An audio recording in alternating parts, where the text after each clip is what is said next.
Hello everyone, welcome to the course of Satellite Communications. In today's class, we are going to learn about attitude and orbit control system. Okay, so first of all, we need to know what is an attitude. So attitude means position or location of the satellite. Okay, so the satellite subsystem consists of rocket motors that are used to move the satellite back to the correct orbit or the correct position present in the orbit when external forces, okay, cause the satellite to drift off, okay, and these gas jets will help that particular satellite to come back to its original position. Suppose we all know these satellites keep on moving in the orbital path around the earth, right? Okay, so whenever due to several forces acting on this particular satellite, so it can be gravitational forces or irregular gravitational forces or anything or any kind of force.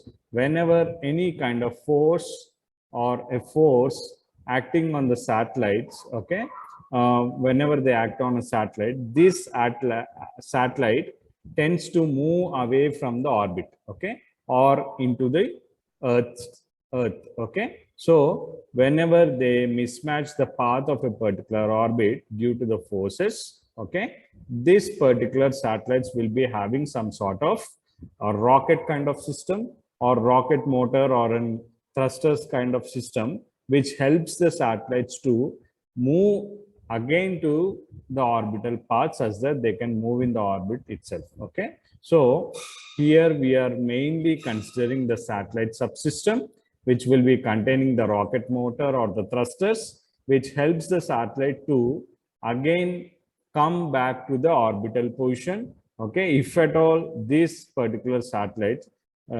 sometimes gets out of the path due to some forces like gravitational forces. Okay, so with respect to this, there are two ways or two types to make a satellite stable in the orbit. Okay, so in order to make our satellite to stable in the orbit, we have two types. Okay, two concepts will be acting on this particular satellite. One is the spinner satellite and the second one is the three-axis stabilized satellite. Okay, now let's see what is a spinner satellite as well as three-axis stabilized satellite. Okay, one by one.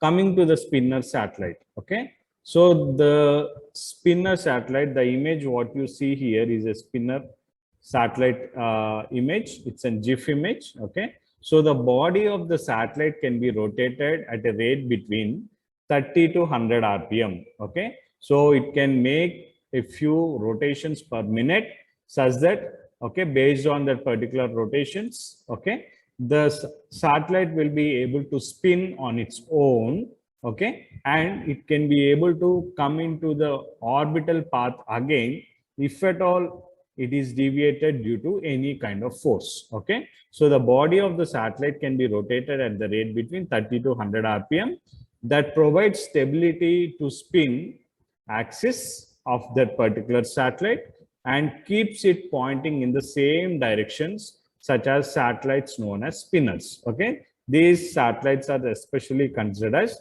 spinner satellites, which spins whenever they are moving in the orbit, which helps in, okay, moving in the same orbital path without getting any distractions whenever any external force acting on it. Okay, now let's see the second kind of satellite.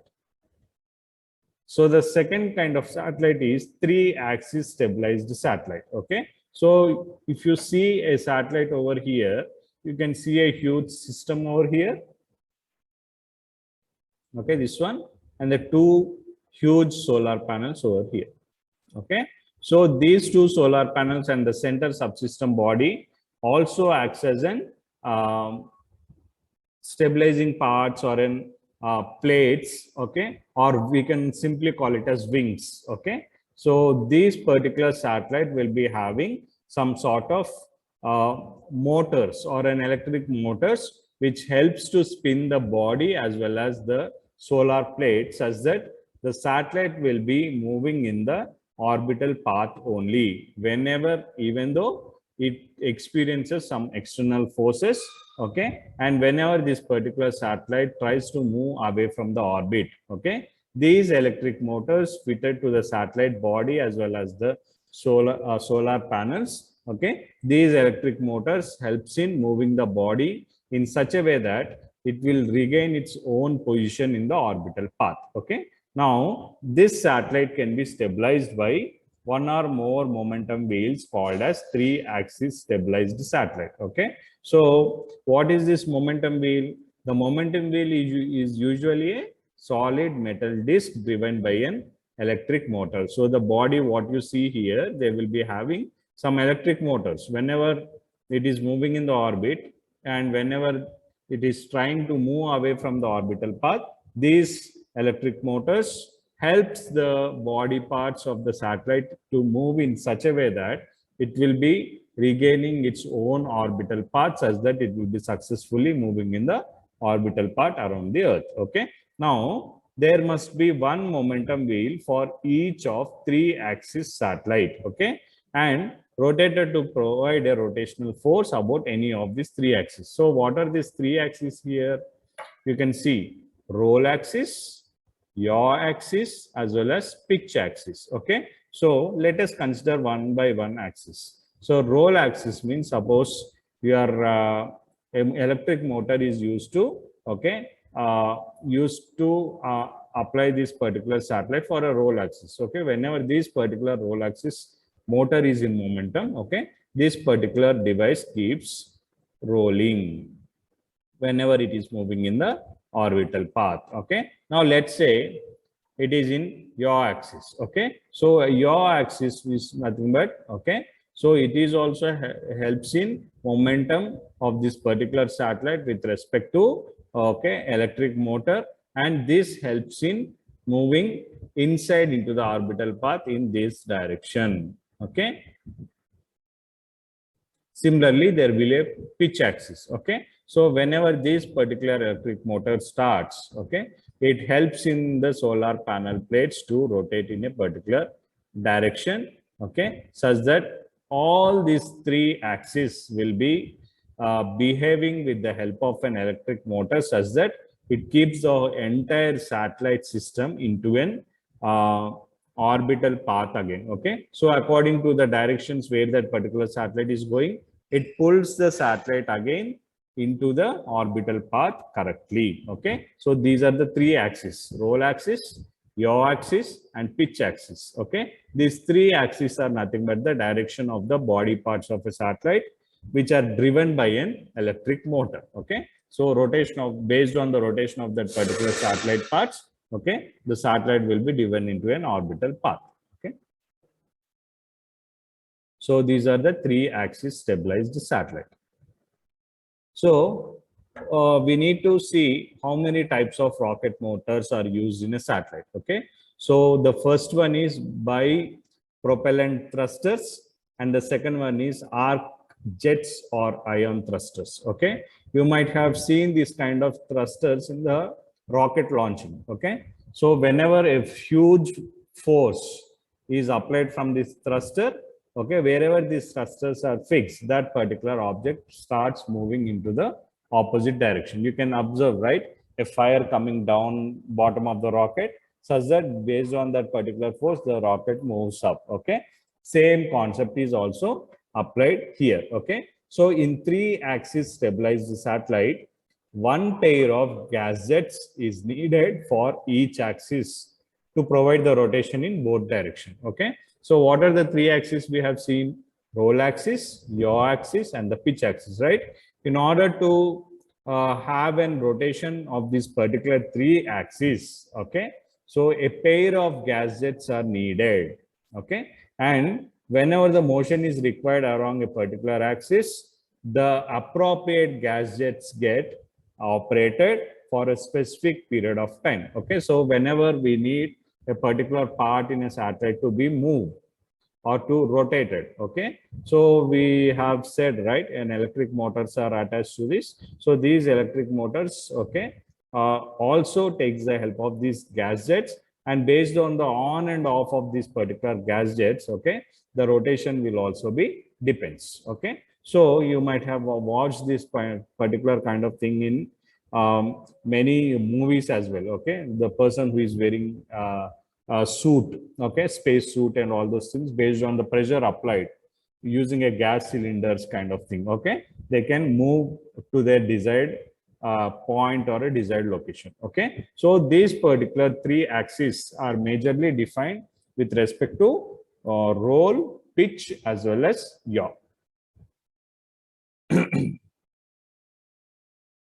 And coming to the orbit control system. Okay, so the whole orbit control system is the main part of a satellite communication system.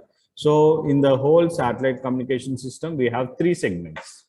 The first segment is spin control system, okay, with respect to the east-west direction. Next one is the attitude control system with respect to the north-south direction. And the major part is the command and telemetry system, or we can also call it as command and telemetry control system. Okay, so these spin control system with respect to east-west and attitude control system with respect to north-south will helps in, okay, will helps in bothering about the antenna positioning system of the satellites, as well as the body movement of the satellite. Okay, so whenever it is out of the path. Okay, so one spin control system will looks after the antenna positioning system of the satellite with the help of few sensors. Okay, so in order to have a good communication establishment with the earth station, and the attitude control system will be completely looking after the position of the satellite using some jet controls, okay, thrusters and all those things. It helps in moving that particular satellite into several directions according to our requirement. And the third one is the command and telemetry system.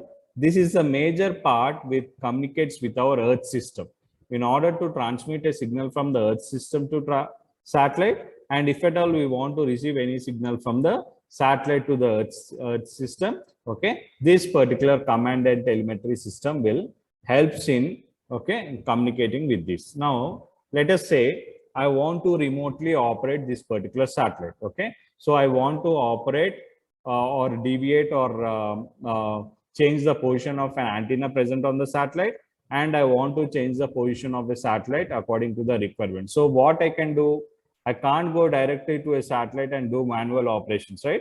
So sitting in the earth station only, we can operate these particular jet thrusters or the electric motors present in the satellite, and also we can manipulate this particular antenna positioning or the angle, okay, of this particular satellite sitting in the earth station itself. Okay, whole process will be done wirelessly sitting in an earth station, which is a wireless communication system. Okay, so let's see an overview of one by one segment. First one comes to the spin control system with respect to east-west. It will be having sensors all over the body of this particular satellite communication system. So these sensors, we can consider it as upper sensors as well as lower sensors. Okay, so these sensors data will be going to the earth pulse input.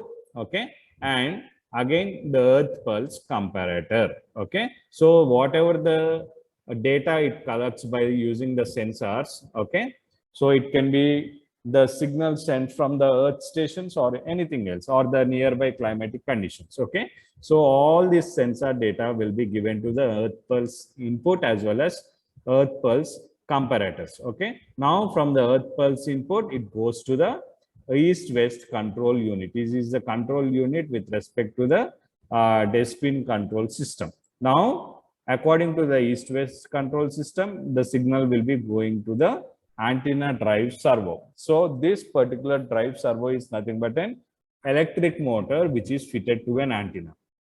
So based on the sensors data, okay, this control units gives the signal to the antenna drive servo system in such a way that the signal will be sent to the antenna positioning sensor.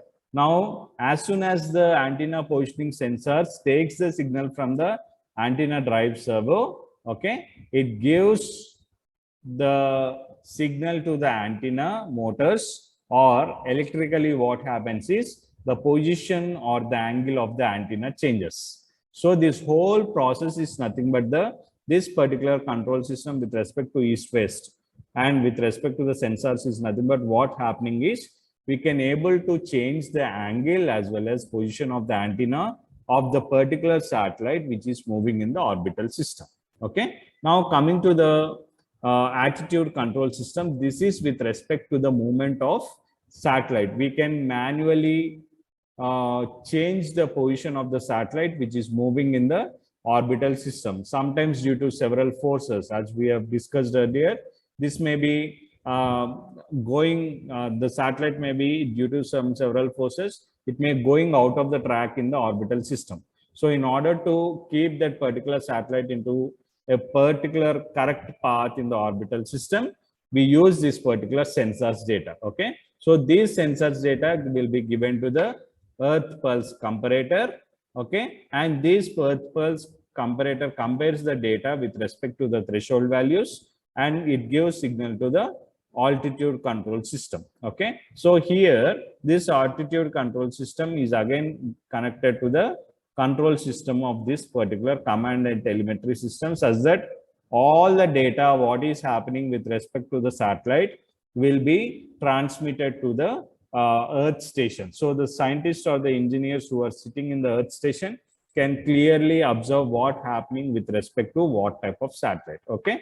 Now, according to the data, sensor data, and after comparing the data with respect to the Earth's comparator, okay, one copy of data will be given to the control system from where the Earth station can access the data, and another copy of data goes to the gas jet control system. Okay. Sometimes, if at all the whole satellite is automated, okay, sometimes as soon as the signal gets from the attitude control system, the gas jet control unit, okay, automatically controls the jet controls which are located at the north-south direction, such that automatically according to the based on the sensor data, the satellite position keeps on changing. Okay. Now, whatever the process is happening in this particular satellite at the point of this particular satellite, every data will be tracked using this command and telemetry system. Okay. And each and every data time to time or second by second, okay, this Earth station will be receiving all the data. Okay. At what time the jets has been on and off, at what time this particular jets are controlling this satellite, at what time this particular antennas have been changed its position, or each and every data will be received by the Earth station with the help of command and telemetry system. Now, if at all they want to manually operate this particular antenna positioning or the jet thrusters of this particular satellite, they can also use with the command receiver. Whatever the command the Earth station sends, okay, it receives that particular commands or the data and it will give it to the control system. Again, this control system, according to the inputs given, it controls the particular thrusters or the jet control unit or anything. Okay. And if at all they want to access the data of particular jet thrusters or the antenna positioning and everything, again they will be using this telemetry formatter, okay, to transmit or receive the signal or downlink the signal such that they can track the position of the satellite.